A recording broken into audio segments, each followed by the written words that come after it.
direct ce soir sur RMC. Nous avons décidé de casser l'antenne parce que c'est un véritable séisme qui se joue en ce moment au Paris Saint-Germain. Kylian Mbappé ne sera pas dans le groupe pour la tournée au Japon. Une décision qui a été prise dans la lignée de ces derniers mois. On est en direct avec Daniel Riolo. Daniel, est-ce que tu peux nous expliquer ce qu'il se passe en ce moment au Japon autour de Kylian Mbappé ? Ouais, salut Benjamin, effectivement. Donc on a appris ça en fin de soirée, vraiment, puisque la rediff de l'after avait commencé. C'est pour ça qu'on revient là tous un petit peu ensemble pour évoquer ce que tu as appelé un séisme. Et tu as bien raison, parce que c'est vraiment l'expression. Kylian Mbappé donc, a été écarté tout simplement du groupe qui s'apprête à partir pour le Japon demain. Tournée promotionnelle que le PSG a l'habitude de faire en été, où on met en avant les vedettes et où on prépare aussi la prochaine saison. Personne s'y attendait. Pas même le joueur, puisqu'il a joué cet après-midi. Il y avait un premier match amical de pré-saison contre Le Havre au centre d'entraînement. Mbappé est entré en fin de match, il a même marqué un but. Il souriait, il était heureux d'avoir marqué. À ce moment-là, évidemment, et ça je vous le garantis à 100%, lui ne sait pas qu'il est écarté. C'est à la fin de la partie, pas juste à la fin, mais quelques minutes après, qu'on est venu le voir pour lui dire « Demain, tu n'es pas dans le groupe du Paris Saint-Germain, tu ne viens pas au Japon ». Évidemment, il est totalement abasourdi quand il apprend la nouvelle. Personne dans l'entourage de Kylian Mbappé ne s'attendait à ça. Évidemment, tout le monde sait qu'il y a un conflit ouvert en ce moment entre le club et Mbappé, mais on ne pouvait pas s'attendre à ce que le dénouement soit aussi violent.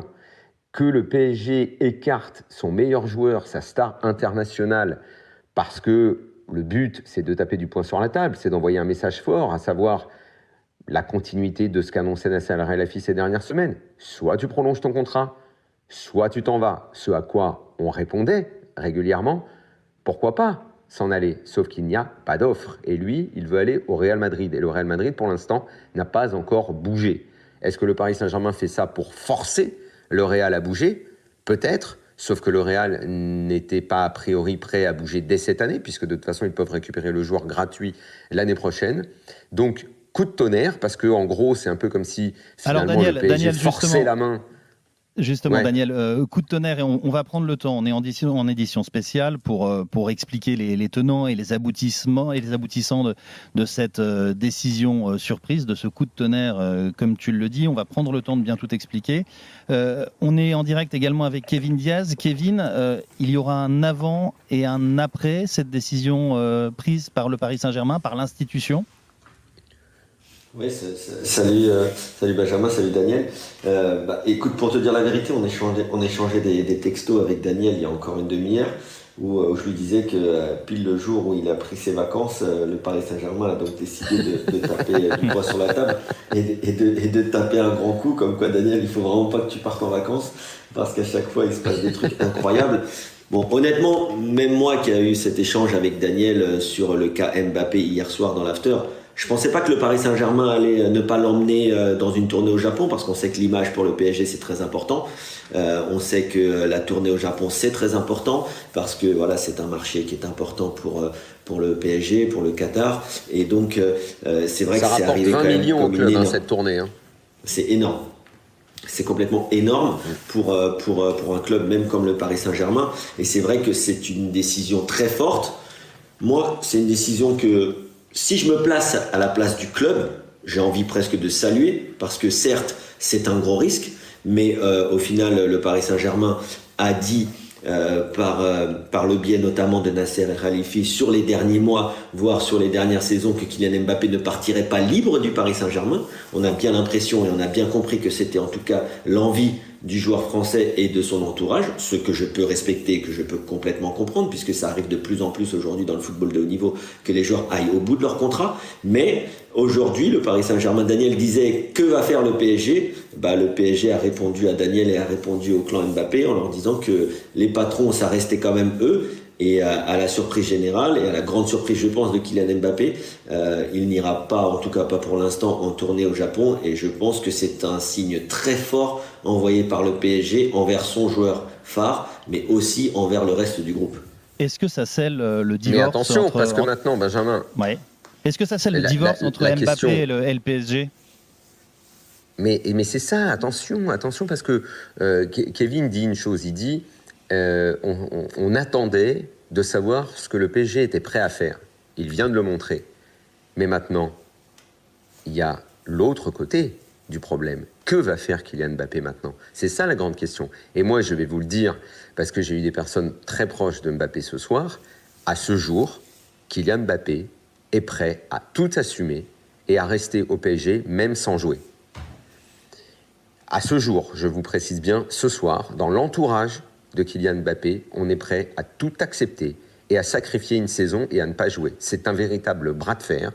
Peut-être que le 15 août, si le Real vient avec l'offre et si finalement Mbappé, après réflexion, se dit « Bon allez, je vais quand même pas passer une année sans jouer parce qu'il y a l'Euro », mais ce soir, au moment où on se parle, et c'est une information, au moment où on se parle, Mbappé est évidemment en colère. Ils ne vont pas communiquer, personne du clan Mbappé ne va communiquer. Ils vont attendre septembre pour donner leur version. Mais ce soir, au moment où on se parle, Kylian Mbappé ne veut pas quitter le PSG et est prêt à rester, quitte à ne pas jouer, quitte à rester sur le banc. Et ça, c'est une information que je vous donne. Donc, c'est vous dire, j'allais dire la taille du bras de fer. Oui, là, pour le coup, c'est des gros biceps qui sont sur... Voilà, c'est un bras de fer, mais avec des gros bras, là. Hein, parce qu'un joueur de cette dimension... Dans ce bras de fer-là, Daniel, n'est pas réussi. Qui a le plus à perdre? Bah, je pense les deux, moi. Je pense les deux parce que le PSG, évidemment, je comprends ce que tu veux dire. Un joueur comme Mbappé ne pas jouer pendant un an alors qu'il y a l'Euro, évidemment, je suis d'accord avec toi, Kevin, j'entends bien. Je vais dans ta direction.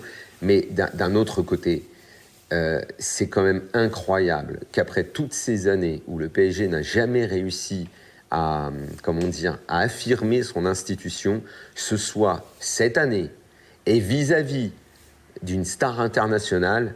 Alors certes, c'est symbolique, mais qu'ils le fassent sans réussir à trouver un accord entre eux pour réparer une erreur, parce que l'erreur initiale, c'est quand même celle du club, que pour réparer une erreur, ils en viennent à ce sommet, à ce séisme, à un truc qu'on n'a jamais vu dans aucun club.